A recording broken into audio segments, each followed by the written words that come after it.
hell. Well, I'm a cat tone, pistol holding nigga on your damn street. Stomping, jumping, bumping, every car off in this damn thing. Throwing the balls up at these soldiers, screaming and bleeding from their nose. But when we start, that's where we make them niggas hit the floor. What up, y'all? This your boy EB, man, coming at y'all with another video for the 9/9 of 2000.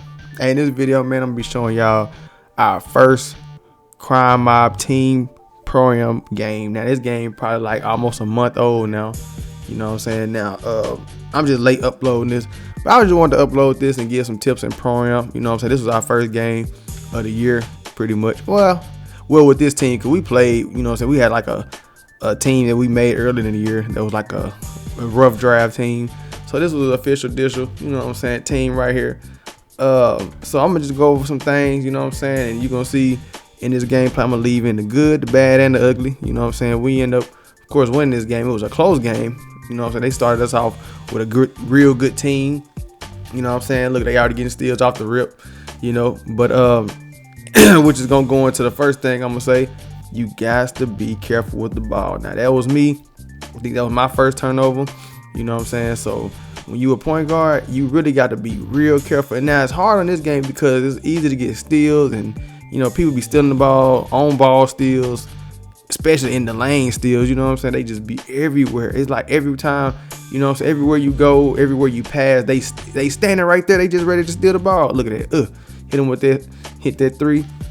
But now for real, like on this game, bro, it's like you almost can't throw the ball anywhere, you know what I'm saying, unless you, now if you got Hall of Fame bullet passer or gold bullet passer, you know what I'm saying, it's real important. Like if you ain't got bullet passer at point guard in Proam, you bound to drizzle, you know what I'm saying, you probably gonna lose because you gonna have like 50-11 turnovers. You might grade out because even with my gold bullet passer with this guy right here, this is my 6'2" guard,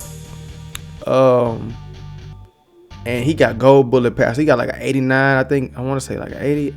No, I think he got like an 86 pass accuracy because my 6'8", the one that went to like an 89, and I just made a 6'7", they got a 97 because I wanted to see what Hall of Fame, you know what I'm saying, bullet passer was like. Was it any different than, you know what I'm saying, gold? And it is. You see a little difference, you know what I'm saying, how he zip it. But my advice to point guards, please have at least gold bullet passer with at least like an 87, 88 ball pass accuracy, you know what I'm saying, so you can avoid getting turnovers. Now I'm gonna tell you another thing. Defense. We're gonna go with defense. Okay, so you need to learn zone. Now I know what I said last year. I was gonna make another video because my last zone video was back in 2K20. But then last year I was like, I'm gonna make another zone video. You know what I'm saying? More up to date video. But you know, last time I said that I was kind of tripping, right?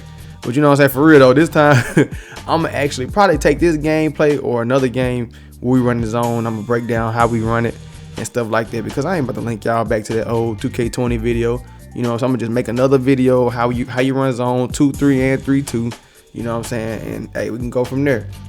Now, going for steals, I'm gonna say this. Okay, yes, steals are easy in this game, but if you can't steal the ball, you know what I'm saying? See what I'm talking about right there? You gotta be careful. When you inbound the ball, that's another tip. I'm gonna say right now, if you inbound the ball, in my opinion, if whoever the open guy is, just get on the ball. You know what I'm saying? I understand sometimes we want to just chunk it down court and give it to the open person down court. But a lot of times that's a risk, especially if you ain't got a high ball, you know, pass accuracy.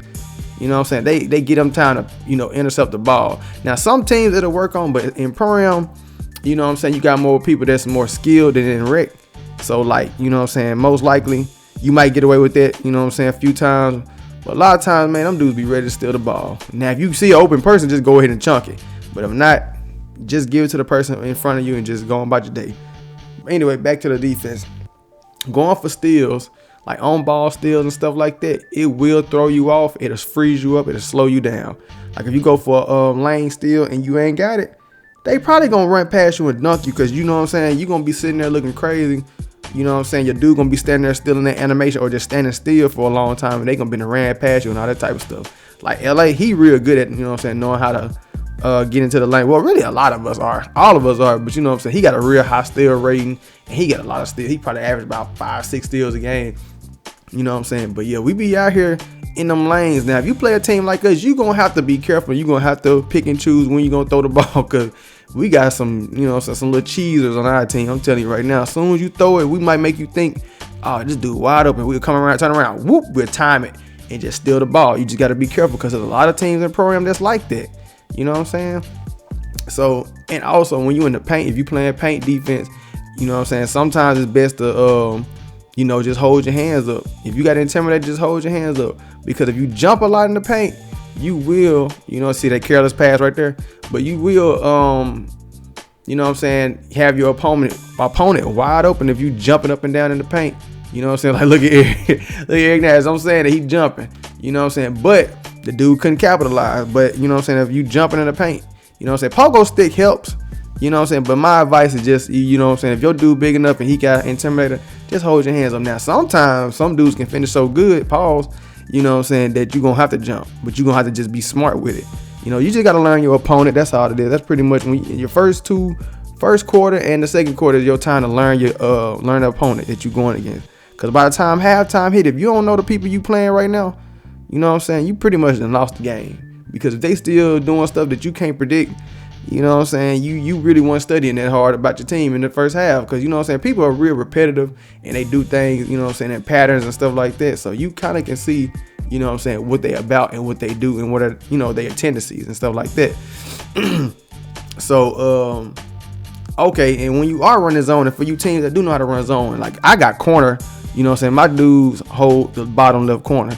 Sometimes it can get boring sitting there in the corner just guarding the dude, you know what I'm saying? So, you know, you got to be on your P's and Q's. You got to be on it, you know, so you can't be ball watching and stuff like that. Sometimes you can glance and see who got the ball, see what's going on, but don't get too comfortable sitting there. Because if you do, they're going to mess around and throw it to your dude in the corner. You're going to be asleep. Like dude right there, he was sleeping. Look at it like he didn't lit him up. You know what I'm saying? That's exactly what I mean. You cannot go to sleep in the corner. I know it get boring in there, but you got to stay awake.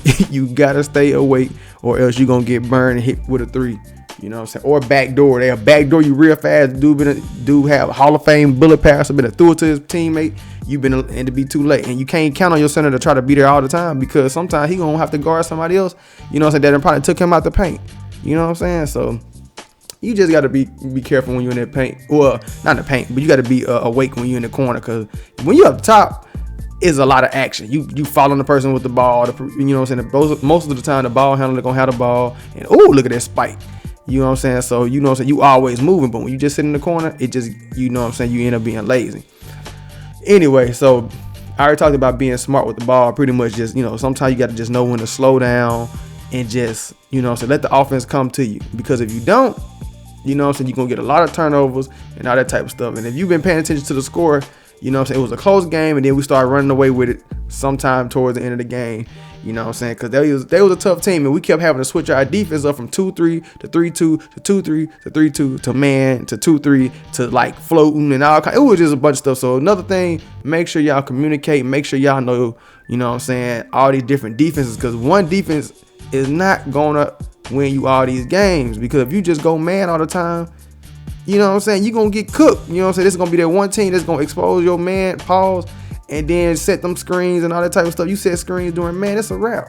You know what I'm saying? Playing sides and all that type of stuff. You just got to practice with your teammates, you know what I'm saying, and do your thing. And one last tip, if one person is dominating, feed that person. If the rest of the team ain't really doing much and then one person dominating, feed that person until they double team, and then they can kick it to the open person.